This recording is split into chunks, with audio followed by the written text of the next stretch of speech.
show that we can for the people that need to hear it tonight, and help us have a safe trip to all the places we're going tomorrow. And thank you for letting us do this crazy music thing for a living. In your name we pray. Amen. Amen. What makes a good show? What makes a great show?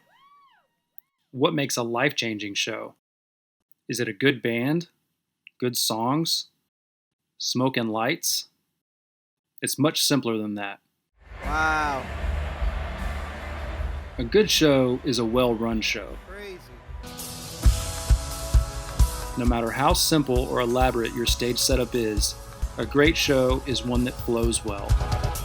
What's up, South Carolina? It doesn't even have to be well rehearsed. A great live show is one that maximizes each moment, envelops the audience, and doesn't lose them due to dead time or bad transitions.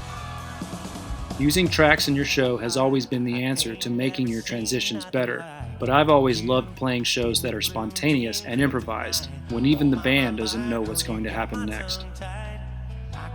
Performing live to me has always been a theater production, and for so long, running tracks in your show has robbed bands of their spontaneity.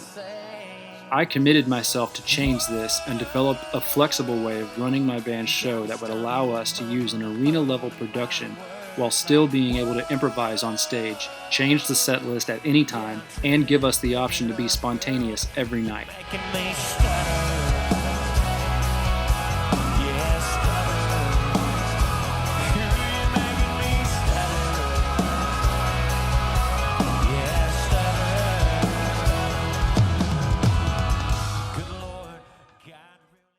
Usually, adding a computer to your band's show means your band now has to perform like a computer. But what if there was a way to make the computer perform more like a band member, starting and stopping together, or jumping into the last chorus after an improvised breakdown to finish out the song with the band?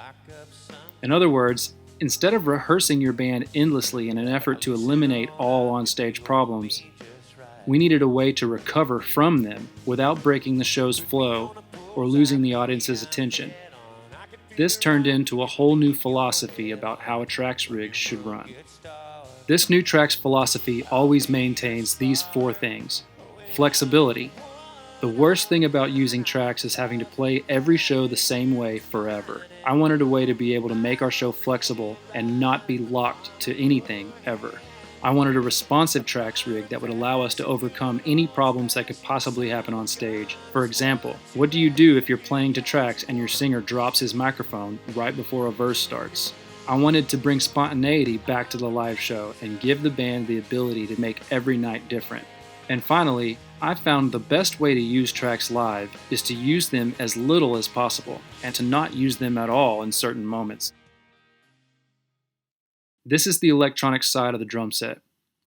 Here's my DrumCat controller, and it's connected to the computer through MIDI. I program the controller on every song to give me access to anything I need for that song. The controller can also send instructions to the computer or to other computers, like the one that runs the video wall. In this video clip, I have a trigger pedal on the floor that's programmed to play an 808 bass drop when I step on it. I use it on the hits at the end of this song. The video wall is repeating a graphic of the waving "Don't Tread on Me" flag that we want to strobe on each hit, but there's no way to make the video wall do this unless we program it in, which would not be flexible.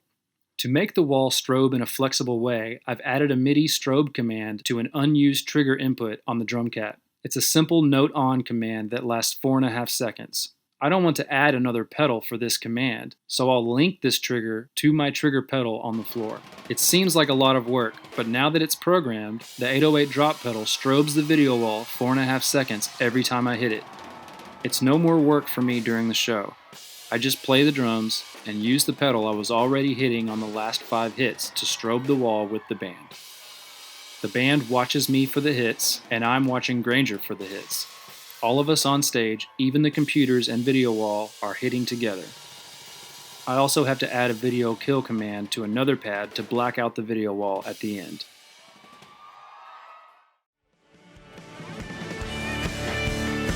One of the biggest ways to make your shows flow better is your transitions into and out of songs. In this video, there's a spot after the guitar solo where Granger has the option each night to change the song if he chooses.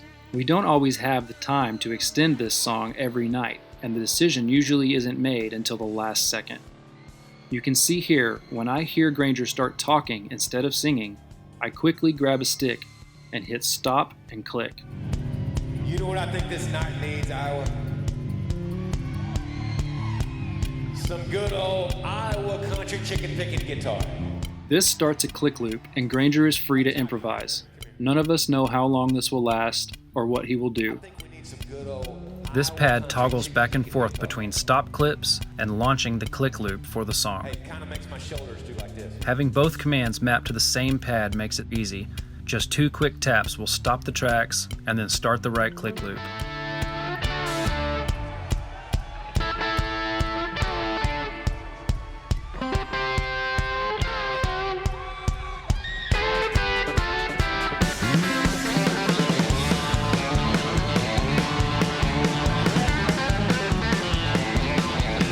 I was sitting in a road.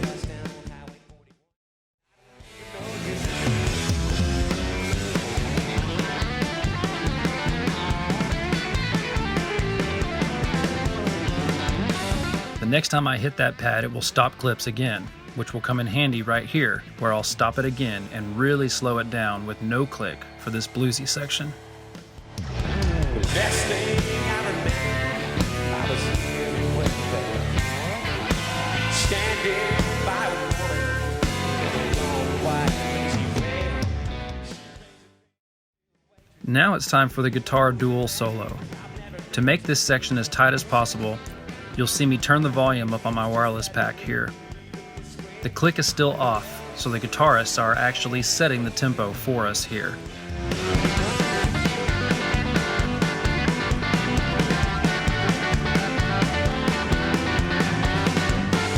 We go as fast as they want to take it. Some nights it's faster than others depending on the night.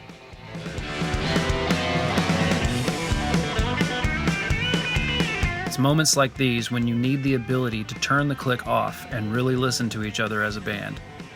Being able to do this with a controller like the DrumCat makes all these actions easy.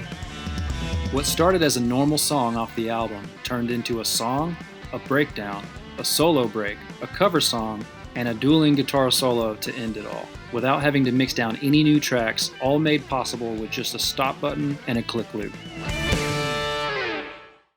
Here's a situation where the DrumCat is making changes for me to make things easier behind the kit. There's a percussion loop throughout this song, and I chose not to track the loop in certain sections to give us the flexibility to extend the moment after the guitar solo. The problem with this loop is that the second clap has reverb. Luckily, the DrumCat has a mode in it that will let you program a pad or trigger to play not just one note, but a series of notes in a specific order. In this situation, I've taken the dry clap and the reverb clap and loaded them into a drum rack in Ableton. Note C1 triggers the dry clap, and note C#1 triggers the reverb clap. I'll program my clap trigger pad to cycle through these 4 notes repeatedly in this order. But remember, the pattern is off because I didn't hit that last one. I'll program an unused pad to reset pattern on this song. Hitting it will reset the pattern back to the beginning. I make a habit of hitting it 1 beat before I play the pads.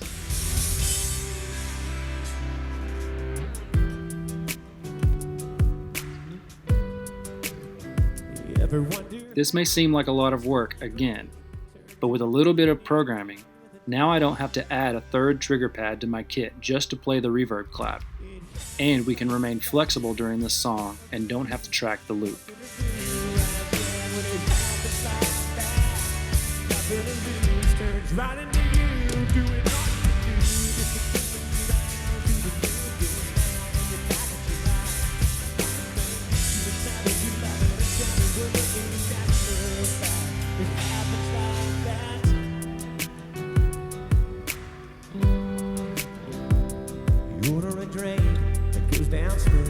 Before you can blink, it turns into 2 dibbles.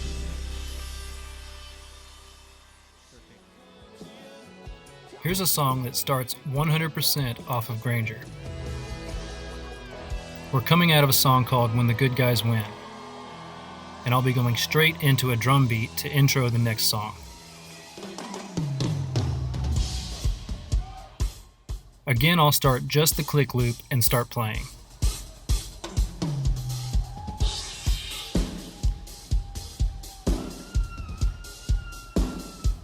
This is usually Granger's first chance to talk to the crowd in the show. Looping this moment with the band gives Granger all the time he wants to talk to the I crowd. like to think that Minnesota is part of the heart of Yee Yee Nation. It also gives the other band members time to switch guitars, get a drink, or whatever they need. But first of all, thank you for wearing so much of this Yee Yee apparel out here, man. This is awesome. If it's a headlining show, this break will go longer than if we are opening for someone. Looping this beginning intro gives us that flexibility. At home in Minnesota with y'all. You know, we're from Texas, but I feel like we speak the same language with y'all in Minnesota. We understand each other. I feel like I understand you by looking at you. You feel like you understand me? Okay. I can put you. When Granger starts singing here, we know he's wrapping it up. What if I told you something like this? I wanna love you on a Ford truck bench seat. I wanna love you on a diagram bench seat.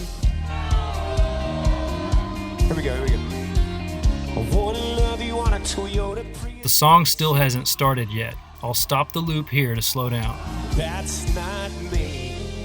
And I'll use my trigger on the floor to start the song right on cue with Granger's voice and hand signal. You can see his hand signal in his I shadow. wanna love you on a silver on a bench seat.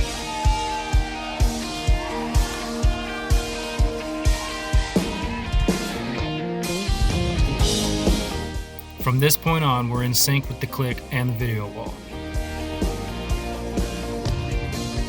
Girl, you shine like a... Here's a situation where Granger wants to start a song by himself, acoustic, and have the band come in at the downbeat of the first chorus. First time I came to Des Moines, 2012, it was my very first sold-out show.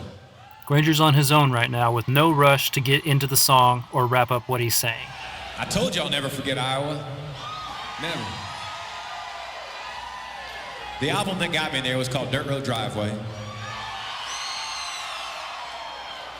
And I'll never forget when you guys sang it back to me for the very first time. Whenever he's ready, he'll simply start the song.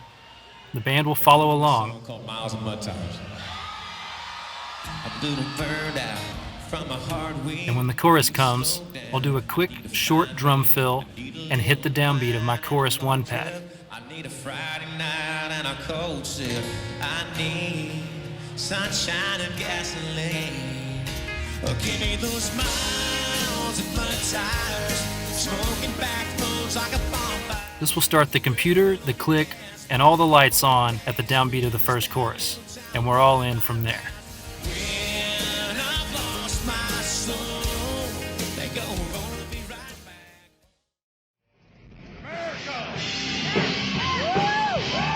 This setup has even helped us to get through power outages on stage. On this night in New Jersey, the power went out during our most intense moment of the set. It would have been a major buzzkill to stop the show and wait for it to be fixed. And honestly, this show was so intense, none of us on stage wanted to abandon the audience to go backstage and wait. I kept playing, the crowd started chanting,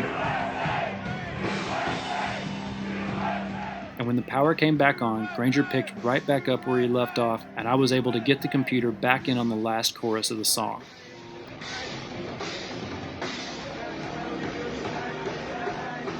You can see the video wall jump back in sync to the last chorus.